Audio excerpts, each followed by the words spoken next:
Long runs are the key to successful marathon training. Long runs are what turn runners into marathoners.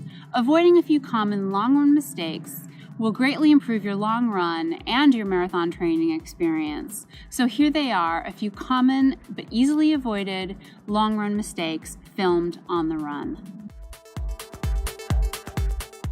One common long run mistake is not using your long runs to test and iterate what works for you for race day. You have at least 18 weeks to try out different clothing, fueling, and hydration, both options and timing, to see what works for you. Keep what works, change what doesn't, and you'll be that much more ready for race day. While you don't need to do a full carbo load like you will before race day, you should pay attention to what you eat the day before a long run, making sure it's healthy, well-balanced, and is something that agrees with your stomach. You also should eat some breakfast the day before your long run, either oatmeal, peanut butter toast, something that again works with you, works for you, and agrees with your stomach. Another common long run mistake is not fueling and hydrating properly on the run. You can't make it through your long runs, especially the long runs later in the training cycle of 16, 18, or 20 miles, without refueling on the run. There's so many options for fuel and hydration. Try a few and see what works for you and your body.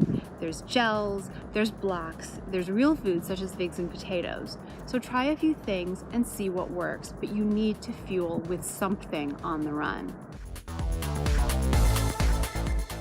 Your long runs should be slow, a minute to a minute and a half slower than your projected marathon race pace.